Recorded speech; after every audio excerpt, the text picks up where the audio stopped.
I used to think something was wrong with me. That maybe if I talked less, smiled more, tried harder, he'd love me. But no matter what I did, my dad never looked at me the way he looked at my brothers. Never with pride, never with warmth, just indifference. My name is Alina, and growing up, I was the invisible one in my own family. My father, Richard, wasn't the yelling type. He never raised his voice. He didn't need to. His silence said everything. When I got straight A's in middle school, he barely nodded. But when my brother Jake passed a single class he'd been failing, Dad clapped him on the back and said, "That's my boy." I was 12 when I first realized it. It was Father's Day.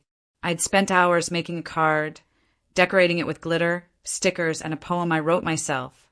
I handed it to him after dinner, my little heart bursting with hope.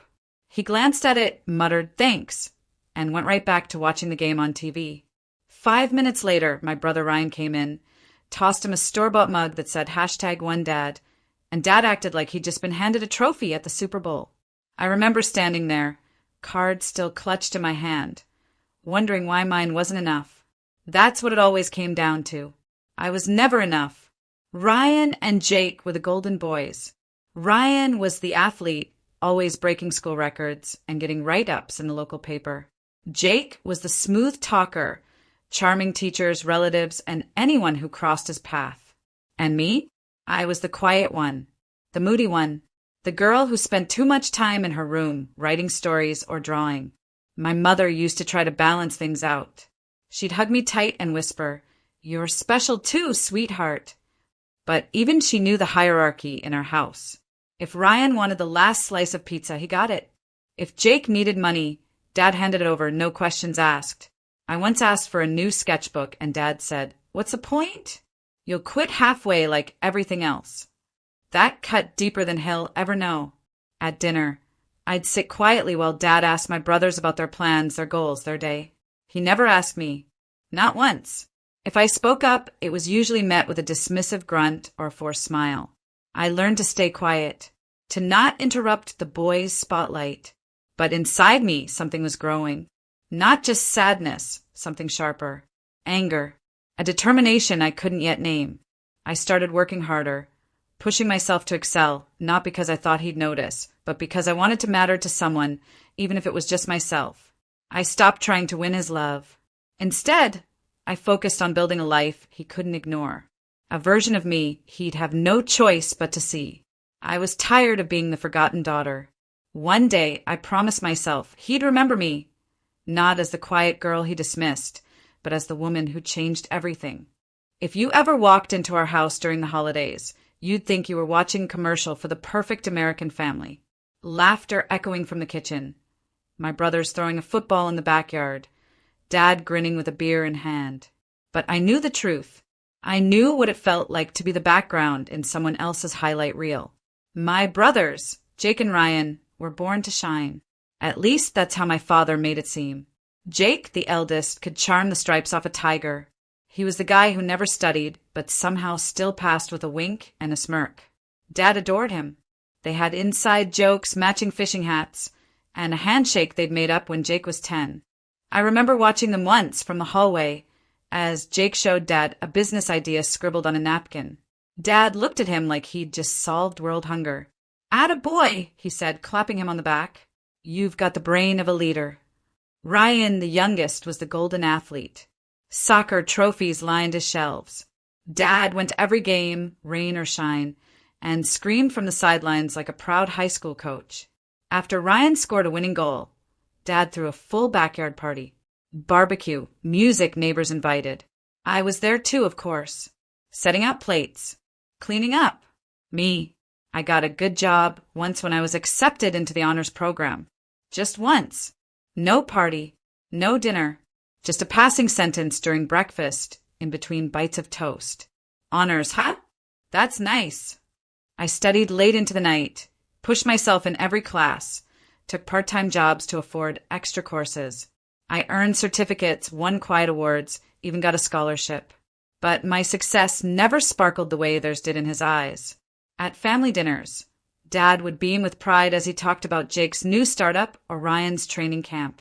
I'd mention my internship at a prestigious firm, and he'd nod, then turn back to my brothers.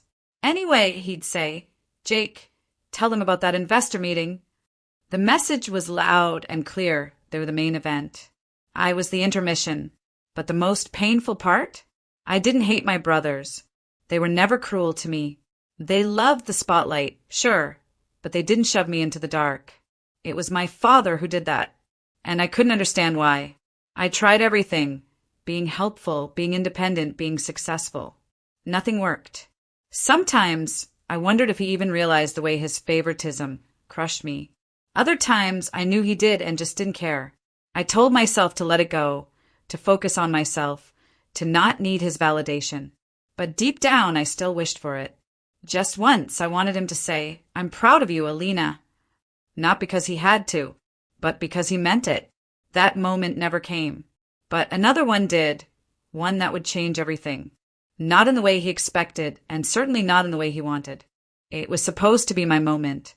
The culmination of years spent burning the midnight oil, sacrificing social nights, and drowning in self-doubt. I had built my small startup, an innovative digital platform that was set to revolutionize the local market. It wasn't just a business. It was the embodiment of every late night, every tear, and every quiet moment of determination. I had poured my soul into it, believing that finally my worth would be undeniable. The launch event was held in a sleek, modern conference room downtown. Investors, local press, and industry leaders poured in, their eyes full of curiosity and anticipation. I took the stage with a trembling mix of excitement and fear, my heart pounding as if trying to escape the confines of my chest. I began to speak about my vision, the countless hurdles overcome, and the promise of a brighter future that my platform represented. The room was silent, hanging on to every word I uttered. For the first time, I felt seen, really seen, for what I'd achieved on my own merit. After the presentation, the energy in the room shifted. Handshakes and congratulations flowed in, and I even caught snippets of praise from seasoned investors who saw potential in my work. With a cautious smile, I made my way to a quieter corner, allowing myself a brief moment of relief and pride. Yet, as the evening progressed, that pride would soon be shattered. Later that week, the family gathered at home for a celebratory dinner, a habitual reunion that was as much about showcasing accomplishments as it was about displaying hierarchy. In the softly lit dining room, my brothers arrived with their usual effortless confidence, each exchanging stories of victories and milestones. The air was thick with unspoken triumphs that had long been crystallized into our family's tradition of favoritism. When the dinner began, my father, Richard, took his customary seat at the head of the table. Conversation flowed, but inevitably the topic turned to achievements. I expected a moment of quiet acknowledgement, a nod, a word of respect, but instead the narrative swiftly pivoted. My father, with his practiced ease, began recounting the family's latest feats. Ryan hit his third home run this season, he said, his voice brimming with pride, pausing for laughter from the gathered kin. And Jake, I hear you've sealed another major deal for your new venture. Fantastic work, son. His words rolled out like well-rehearsed lines at a family play, each one earning its due applause. I cleared my throat, attempting to insert my voice into the conversation. I've just launched my own venture, I began hopeful. But before I could elaborate, my father interjected with a dismissive gesture.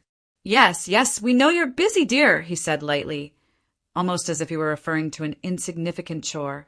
The room fell into a brief, awkward lull. A few nods were exchanged, but no one picked up on my intended pitch of triumph. That brief dismissal, that cold interruption, sent a shock through me.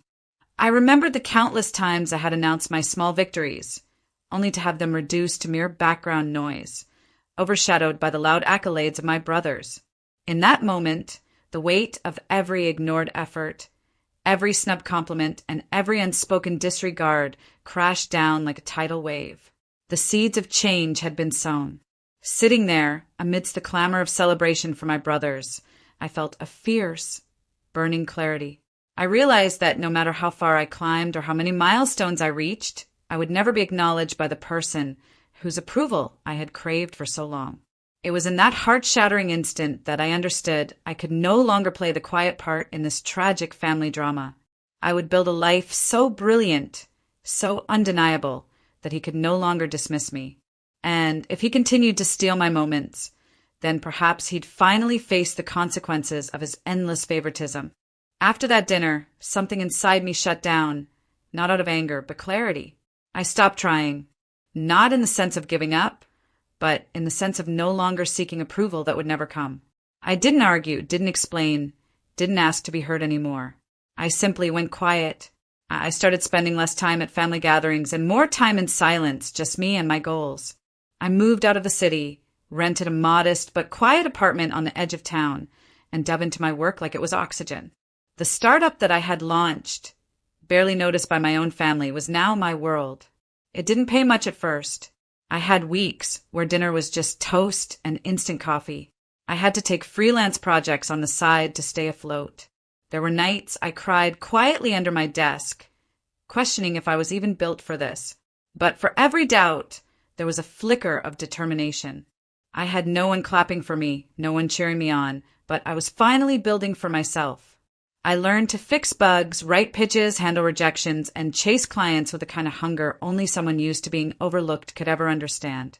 Some nights I would scroll through social media and see photos of Jake at business conferences with Dad by his side, or Ryan holding yet another trophy with a caption about making the family proud. I'd feel that familiar sting, like a wound reopening, but I didn't let it stop me. Instead, I'd take a deep breath, close the app, and get back to work. My success wouldn't come from applause. It would come from perseverance. I grew in silence. No fancy updates, no family newsletters. Just long nights, stubborn effort, and the occasional client saying, "You're the only one who actually listened to what we needed." Those words felt better than anything my father could have said because they were real. After a year, the company started gaining traction. Our user base grew. A niche investor found potential in what we were doing and poured in seed money. I finally hired a small team, people who, like me, knew what it felt like to be underestimated. Together, we built something incredible. Still, I stayed quiet. I didn't send out the usual holiday emails. I didn't show up at family events with success stories to toss around like confetti. I let them assume I was the same girl in the background, living small. That's how I wanted it. But within me, everything was changing. My posture shifted. My voice got firmer. I wasn't afraid to take up space anymore. I didn't need their validation. I had found something better. I had found me. For the first time in my life, I made decisions without second-guessing. I bought my first car on my own. I signed the lease to a sleek office space with floor-to-ceiling windows, and I did it without needing someone to tell me, "Good job!" I became the woman I had once only dreamed of becoming, the one my younger self thought she had to become for them. But now I was doing it for me. And in all that silence, I was building something far more powerful than a career. I was building freedom. I still remember the first time I walked past a mirror and didn't flinch. My reflection didn't look like the forgotten daughter anymore. She looked like someone who had clawed her way out of invisibility and created a life of her own design. And it wasn't loud or flashy. It was quiet strength, the kind that doesn't beg to be seen but can't be ignored. And soon, they wouldn't be able to ignore me either. Not after what I was about to do. I hadn't been home in almost 2 years. Not for birthdays. Not for holidays. Not even for the obligatory phone calls. The silence was mutual. No one reached out to check on me, and I didn't expect them to. That's the thing about being forgotten. You eventually become comfortable with your own absence. But this year I made a decision. I RSVP'd to the annual Father's Day dinner. No explanation. No follow-up. Just a simple, "I'll be there," in the family group chat. The reactions were a mix of emojis and passive silence. I could almost feel the awkwardness through the screen.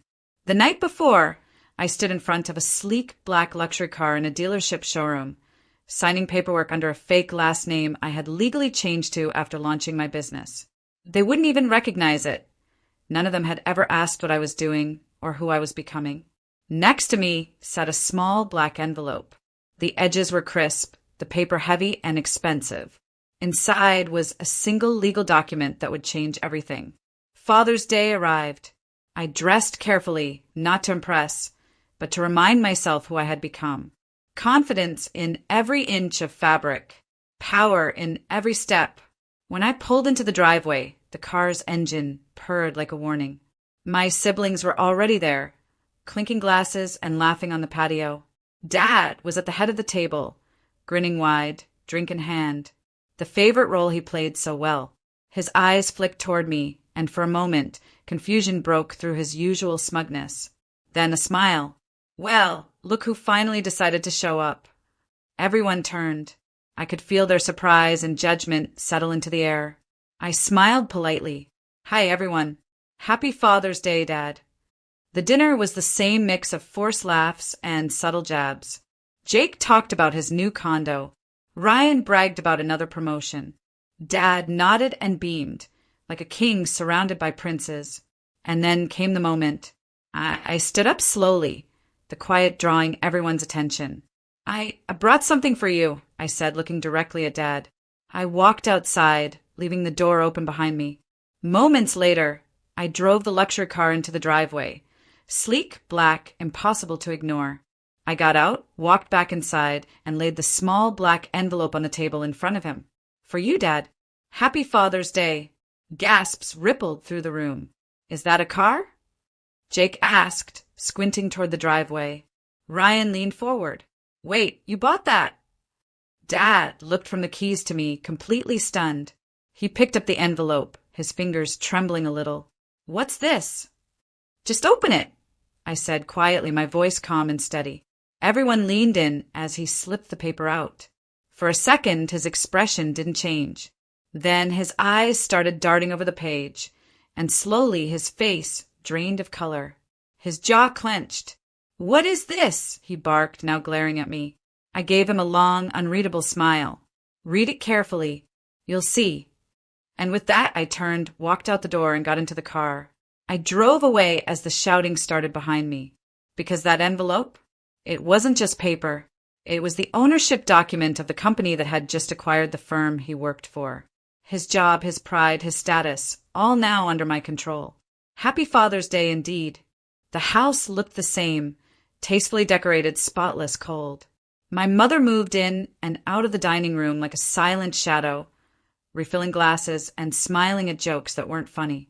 My brothers were already a few drinks in, and the air felt thick with old habits and unspoken rules. I sat quietly at the end of the table, the black envelope resting in my purse, heavy like heartbeat.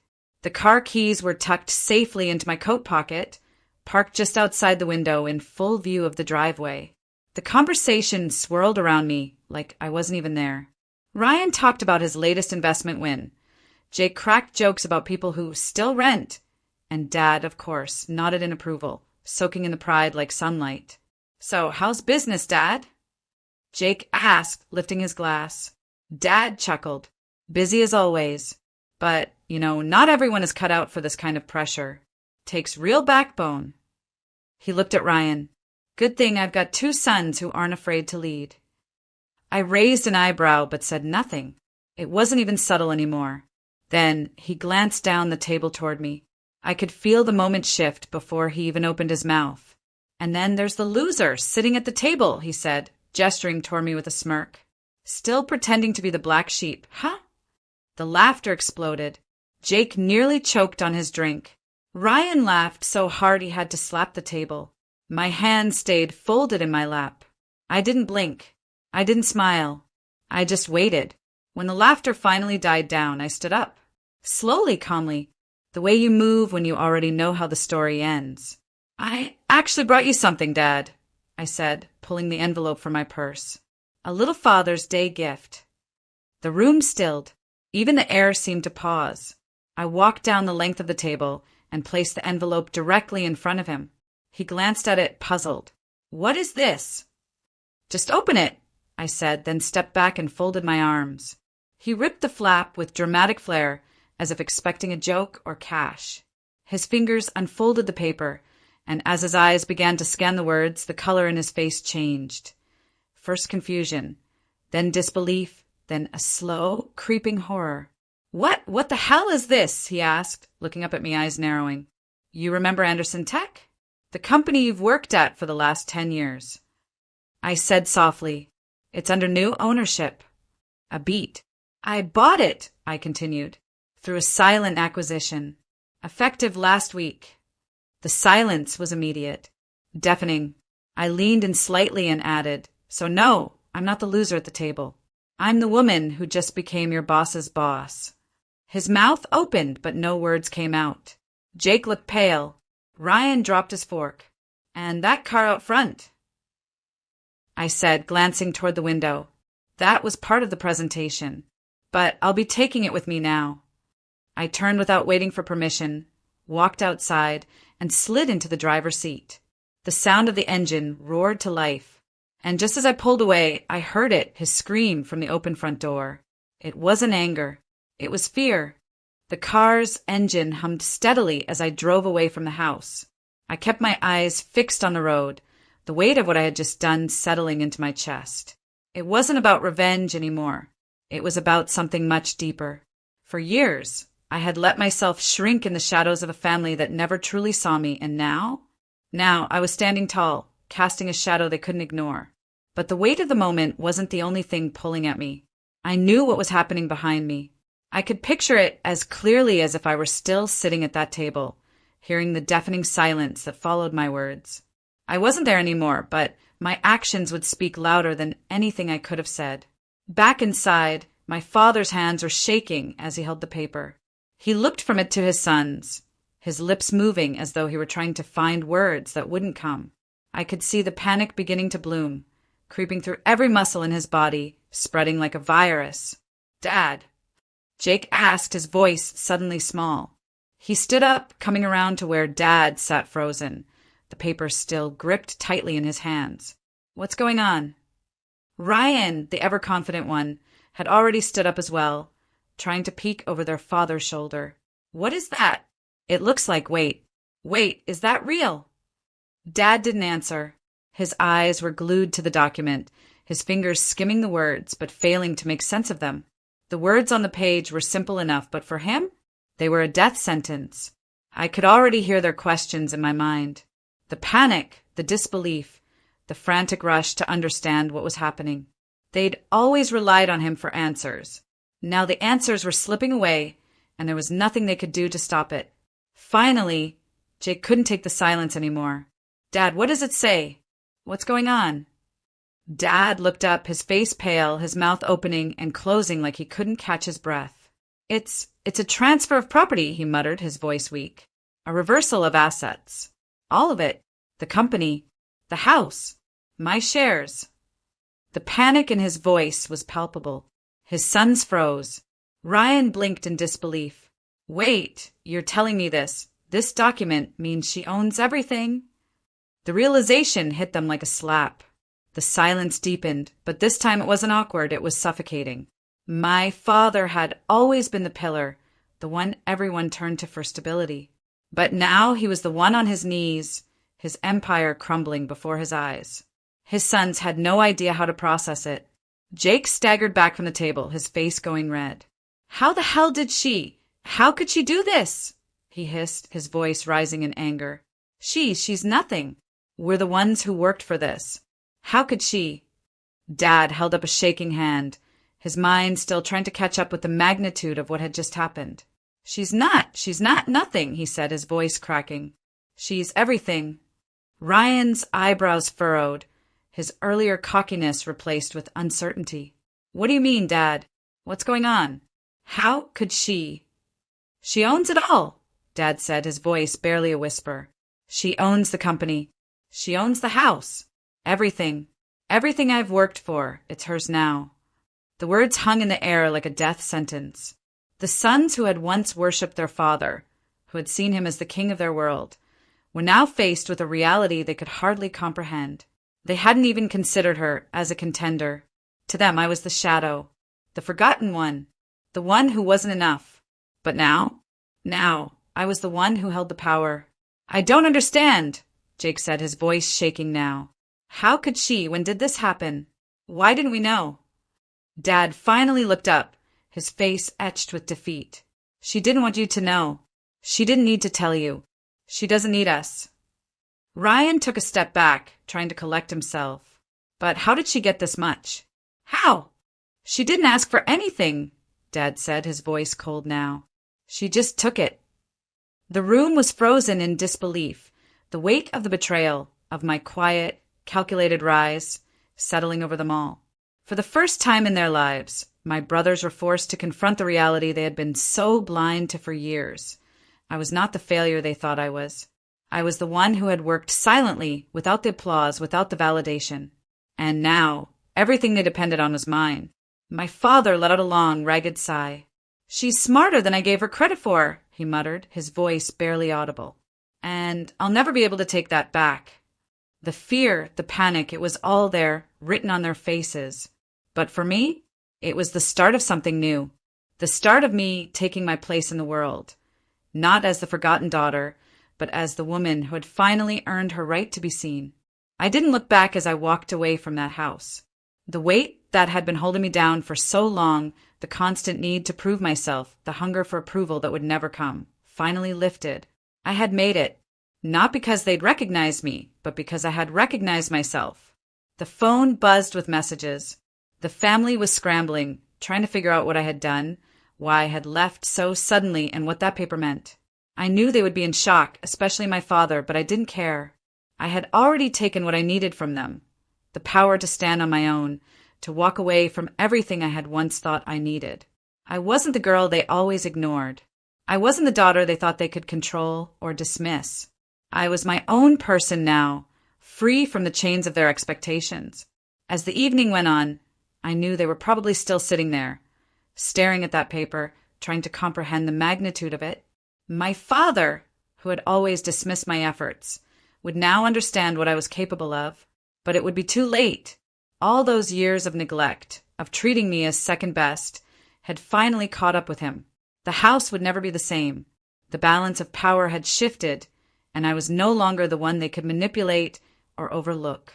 The siblings who had always competed for his affection, who had never seen me as a true equal, would finally understand that I wasn't just a side player in their world. I didn't need their approval. I didn't need their love or their recognition. I had created a life for myself that didn't depend on them. I was successful, independent, and finally at peace.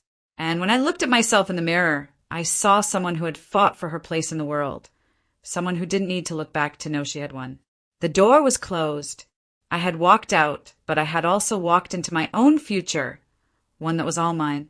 "Let's raise a glass," my mother said, her voice gliding over the clink of champagne flutes. "To my beautiful daughter Rachel, our star, our pride, the one who actually finished something." Laughter bubbled around the table like venom in crystal. I just kept cutting my salmon. Quietly, politely, like I had no idea that jab was mine. "She's everything a parent could hope for," my mother continued. "Unlike some who think startups are a personality." More chuckles. A few snorts. My aunt hid her smirk behind her wine glass. Even my father, who used to at least pretend to be neutral, just shook his head with a soft sigh. I sat at the end of the table. No seat card. No introduction. Just extra guest. I hadn't spoken all evening. Not when Rachel twirled her ring to show off the size. Not when someone asked if I was still doing that computer thing. Not even when they told the story of how poor Olivia moved back home last year, conveniently leaving out that it was to nurse our dying grandmother while they were in Spain for a month. I was invisible, just like they liked it, until Daniel, Rachel's fiancé, leaned over and glanced at me, squinting. "Wait," he murmured, almost to himself. "You're Olivia Reed?" The room froze. Rachel's fork hovered midair. My mother's lips parted, suddenly breathless. "You're that Olivia Reed?" Daniel asked again, louder this time.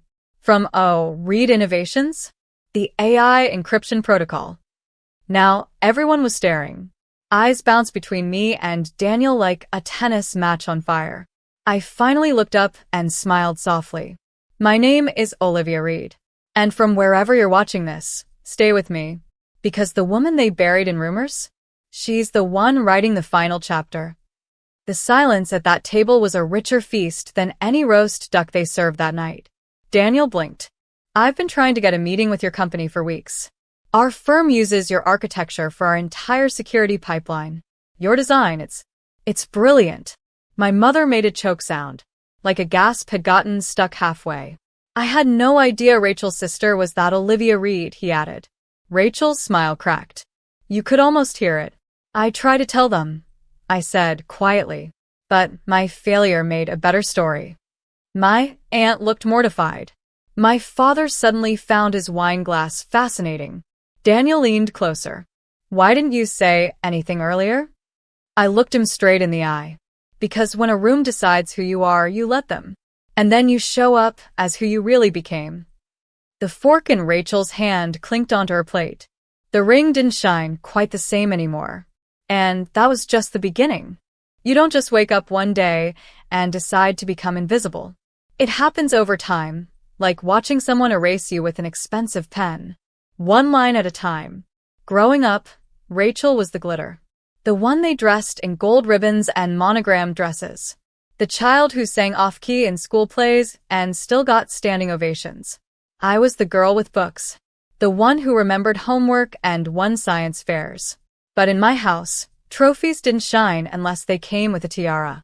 Mom used to say, Rachel just gets people. Olivia, you get things. Cold, techie things. She said it with a smile, like it was a compliment. But it never felt like one. Rachel got a brand new car for her 18th birthday. I got a toolkit to fix my own laptop.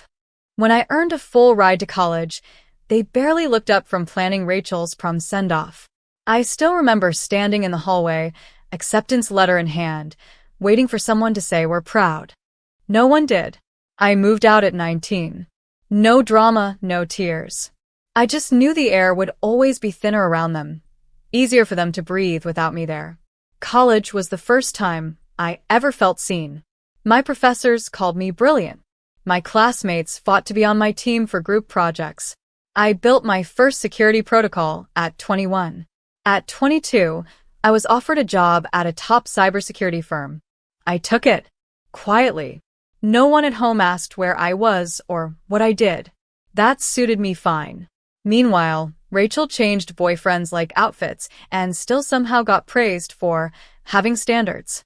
She failed out of her marketing degree twice, then finally got a diploma from some online college with a courage to finish certificate. My mother threw her a party with balloons. I didn't get a call on my birthday.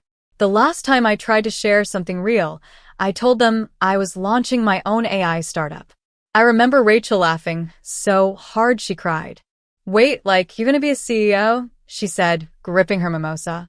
Do you even own a blazer? Mom chuckled. Dad just shook his head. Maybe stick to something safer, Liv. You don't want to embarrass yourself. Embarrass myself. As if their golden daughter hadn't been bailed out of 2 different jobs and a DUI. But failure was forgivable for Rachel. Because she was beautiful. She was charming. She made excuses sound like achievements. And me? I was the quiet one. The serious one. The disappointment they could laugh about at parties. I didn't argue anymore. I didn't cry. I just left early. Every time. Until Grandma got sick. I moved back into the house for 3 months. I bathed her. Fed her. Stayed up when she forgot where she was and screamed at shadows. No one else helped. They were too busy. The night she died, Rachel posted a beach photo with the caption, Heaven gained an angel. We lost our favorite soul. Hashtag R.I.P. Nana. She hadn't seen Nana in 6 weeks. And yet, there were 427 likes. People commenting about how strong Rachel was. No one even knew I was the one who held Nana's hand as she passed. No one asked, but I remembered. All of it. And I was done waiting for them to see me. It started with a text from Claire, an old friend from high school I hadn't seen in years. Hey, random, but your mom told my aunt you're living in a shelter now. Are you okay? I stared at the screen. A shelter? I was living in a loft apartment downtown. Sure, it wasn't flashy, but I was paying the rent myself, off freelance contracts that most people would kill for. My latest NDA project was with a global defense firm. I couldn't say much, but let's just say my name was quietly earning respect in rooms I hadn't even stepped into yet. But back home, according to them, I was a failure. Broke. A ghost wrapped in shame. The story must have spread like wildfire at Rachel's bridal shower. I didn't attend, I wasn't even invited. But a girl I barely remembered messaged me. Hey, Rachel said you're trying to find yourself after your business flopped. Wishing you healing. Healing? I didn't respond. I didn't scream. I didn't call my mom and demand the truth. Instead, I drove to a cafe, opened my laptop, and spent 6 hours rewriting the core of my encryption prototype. Then I submitted it to a lead investor with one line. You'll want to see what Reed has built. They replied the next day. Can we set a meeting? I didn't need my family's approval, but the betrayal still hit in waves, especially when I saw the photos from the shower. Rachel beaming in white, my mom hugging her from behind. The caption, proud of our girl, the only one who truly makes us proud. It was surgical, precise, like they'd erased me with intent. I started replaying every family dinner in my head. Every time I'd mention my work and watched their eyes glaze over. Every time someone asked what I did, and my mother jumped in before I could speak. She's in tech. Something with computers. It's complicated. Complicated. That was her code for we don't care. Rachel once told a room full of people I was still trying to make apps or whatever, and the table laughed like I was a failed magician. But here's the part they didn't know. The app they joked about? That was a front. A shell company. The real work was behind a black curtain.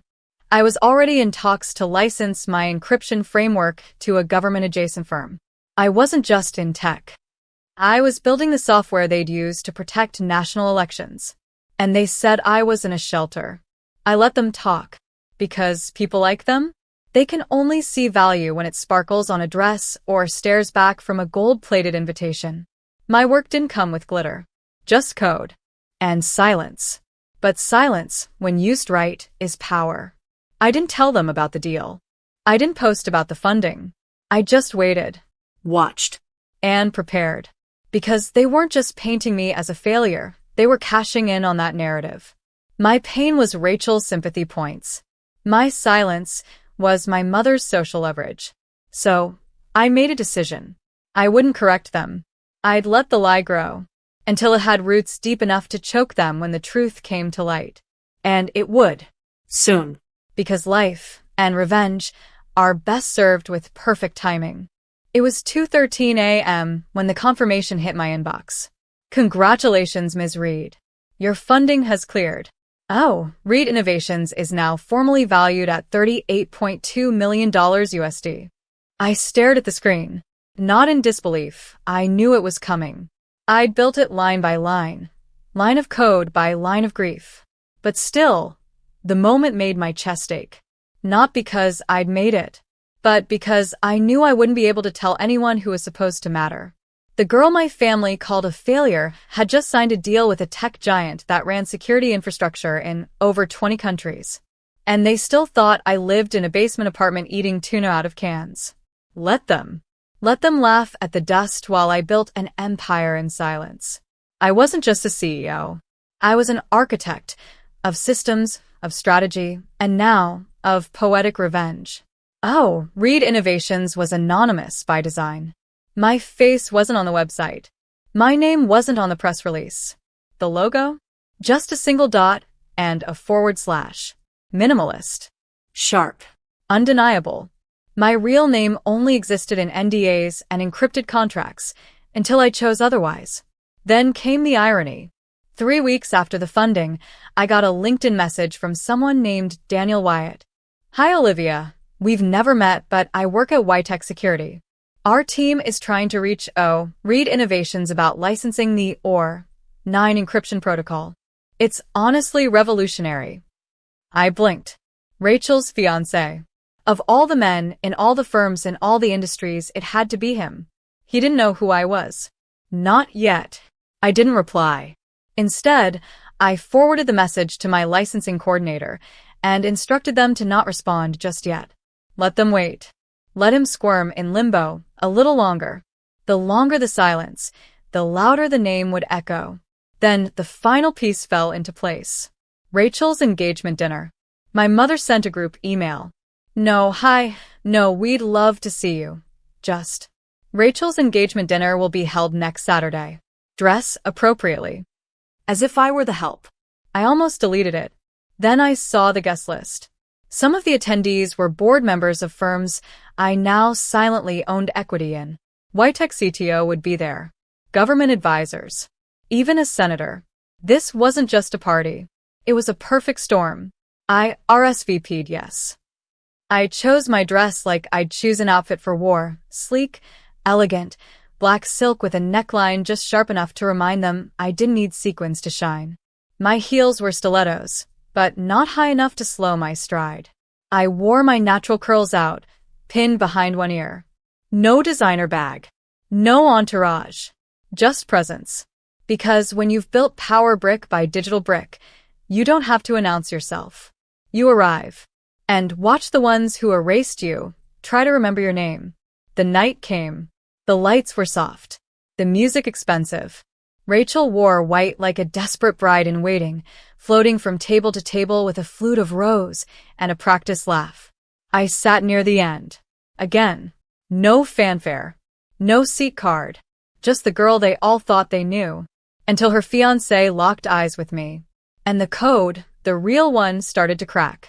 Daniel kept glancing at me during the toasts, the jokes, the overdone laughter. At first, it was casual, polite even. But the longer the night stretched, the more intense his stare became. Finally, he leaned toward Rachel and whispered something. She smiled, brushed him off, and went back to entertaining their table. But Daniel wasn't done. He stood, walked over to where I was seated, and crouched slightly, as if seeing me clearly for the first time. Sorry, he said, his brows knitting together. You're Olivia Reed, right? I nodded once. His jaw tightened. Wait, the Olivia Reed? From, oh, Reed Innovations. It wasn't loud, but it didn't need to be.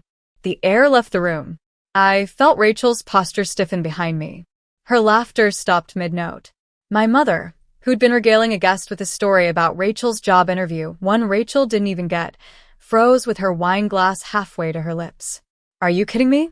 Daniel said again, louder now, blinking like he'd just seen a ghost.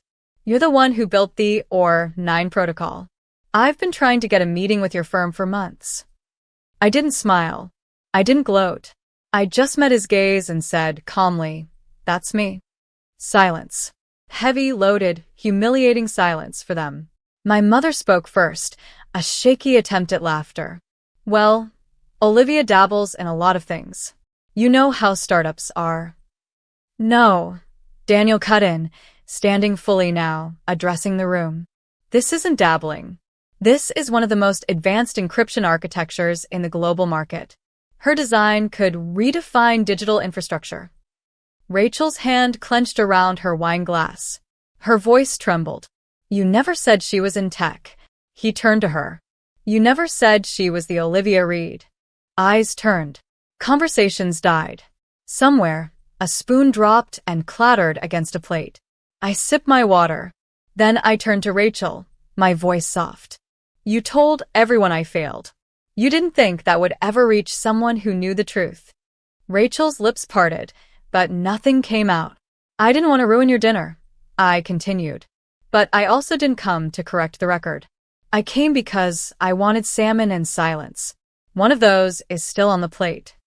Daniel looked down at me like someone who just realized the diamond was sitting in the dirt the whole time. He ran a hand through his hair, trying to piece things together. I don't get it, he said. Why hide all this? I looked straight at my mother. Because in this family, the truth isn't as useful as the version that gets more sympathy. My aunt coughed. My father found interest in a centerpiece. Rachel stood, shaky, fake smile plastered on. Let's cut the cake. But the energy had shifted. Permanently. Guests now whispered about me. Not as a tragedy, but as a revelation. I heard one woman murmur, "She's that Olivia Reed?" Another replied, "I thought she was broke?" Daniel didn't move from my side. He just kept looking at me like he'd missed the plot of the story he thought he was starring in. I finished my salmon, pushed back my chair, stood. "Enjoy the cake," I said. And I left without saying another word. But the silence I left behind? It roared louder than anything I could have screamed. Rachel called me the next morning. 3 times. I let the first 2 ring out.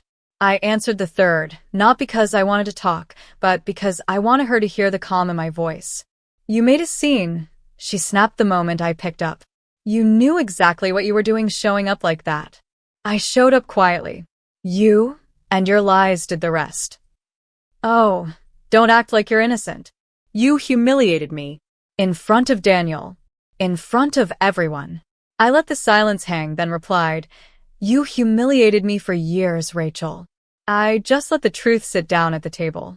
She scoffed. Daniel's barely spoken to me since. He keeps asking questions. About what we've said. About what we didn't say. About you. Maybe try telling the truth for once. See how that feels. You're not better than me, Olivia. I didn't say I was. Then why do you sound like it? Click. She hung up.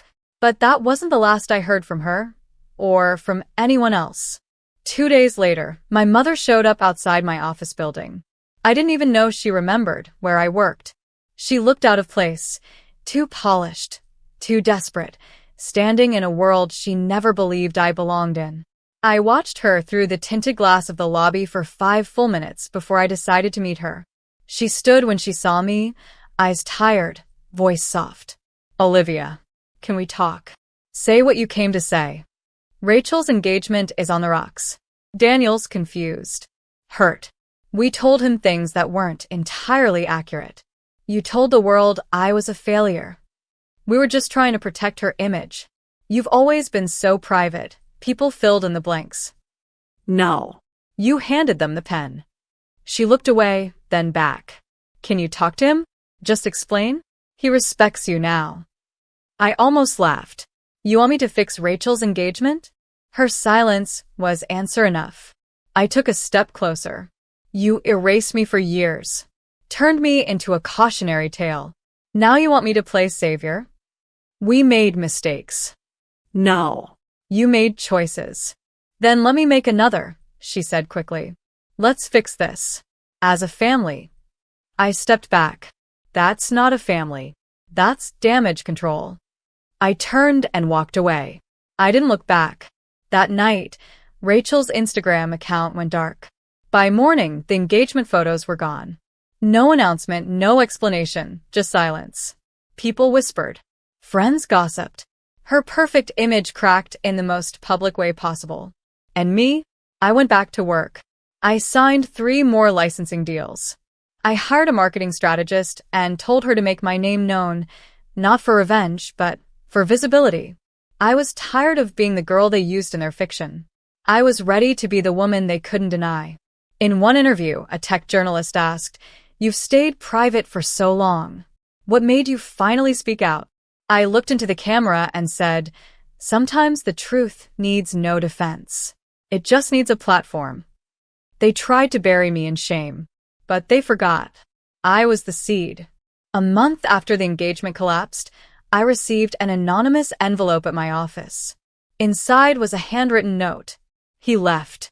Said he couldn't marry into a family built on lies. You win, Rachel. I folded the paper once, then again, and dropped it into the shredder without a second thought. It wasn't about winning. It was about building. And I was just getting started. Oh, Reed Innovations exploded into the global market after my name went public. The same firms that ignored my pitches 2 years ago now lined up to invest. Suddenly, the girl with no blazer was the keynote speaker at cybersecurity summits. But it wasn't just about me anymore. I remembered every time someone like me was dismissed. Too quiet, too odd, too cold.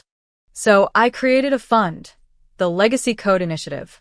We mentored young women in tech from underrepresented communities.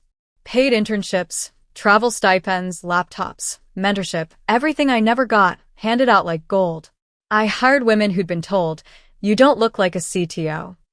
Women whose resumes were stronger than their voices because no one ever listened. One of them, a brilliant Nigerian developer named Ifeoma, built a fireproof identity layer on our existing architecture. It made the news. When asked who inspired her, she said, Olivia Reed taught me to code past the noise. to let my silence do the talking until the world was ready to listen. I sat in my car and cried when I read that, not because I was sad, but because for the first time, I felt like the ashes were blooming into something real. Then came the docuseries request. A producer from Netflix called. They were developing a feature, Anonymous, the women behind the firewalls. I said yes, on one condition, that my story wasn't just about revenge. It had to be about rebirth. We filmed in my first apartment, the cafe where I pitched my company, even the old house, now sold, with a fresh coat of paint and no trace of my childhood inside. I stood outside it for the final scene. The wind caught my curls, and I said, "They left me out of the picture." So I built the frame. And now, I don't need them to see me. The world already does. The episode aired 2 months later. It went viral in under 24 hours. My inbox flooded with messages, some from strangers, others from ghosts, including my father. He wrote a 3-line email. "I watched the show. I was wrong. We all were. You deserved better. I hope you found peace." I didn't reply. Forgiveness isn't always loud. Sometimes it's the quiet choice not to engage. Rachel? She went silent, deleted social media, moved cities. But people don't forget the girl they once mocked, especially when she becomes the name on their firewall's credits. And me? I kept building. Not out of spite, but because when people burn your foundation, you don't rebuild the house. You design the skyline. The keynote was at a global leadership conference in Geneva, an arena filled with world leaders, innovators, press, and dreamers. I stood backstage, my hands calm. No index cards. No speech. Just a name badge. Olivia Reed. Founder. Architect. Survivor. The announcer called my name, and I stepped into the lights. A woman once erased, now filled a stage she built herself. I spoke about technology, About ethics. about vision, but mostly I spoke about truth. I was told I failed, I said. But I didn't fail. I grew. In the dark. Where no one could interrupt. They didn't know it, but I was talking about them. My family. Every table where I sat unseen. Every whisper that shaped my silence. We don't always get the family we deserve, but we always have the choice to become the future someone else needs. Applause thundered. I smiled, but not for them, for the girl I used to be. The girl they laughed at. The one who held on to dignity when all they gave her was doubt. Later that night, I took a walk through the city. No bodyguards. No fans. Just me. And my name. I passed a newsstand with a magazine cover featuring me mid-speech. The headline read, Olivia Reed, the woman who coded her way out of silence. I picked up a copy. I didn't need it, but something about holding it in my hands felt full circle. When I got back to my hotel, there was one last surprise. An envelope slipped under the door. No return address. No handwriting. Inside, just a photo, old and curling at the edges. It was me, at 15, standing awkwardly at one of Rachel's birthday parties, holding her cake while she posed. My mother's hand on Rachel's shoulder. No one looking at me. On the back, written in perfect cursive. I see you now. I'm sorry. Mom. I sat down on the edge of the bed, the photo trembling in my hand. For a moment, I let the ache rise, not because I wanted her apology, but because I'd spent so long needing it. I placed the photo back in the envelope and slid it into the drawer. Then I picked up my laptop, opened a doc, typed the title of my next initiative, the Reed Legacy Fund for Girls Who Are Ignored. Fully funded, open worldwide, accepting dreams no one else wanted to hear. Because that's the legacy I chose. Not a spotlight, not revenge, but quiet justice, paid forward in opportunity and dignity. I closed the laptop, stood, and whispered to no one, but maybe to that girl in the photo. We didn't just survive. We redefined the story. Outside the window, the lights of Geneva shimmered like code waiting to be written. And this time, it was my name on every line.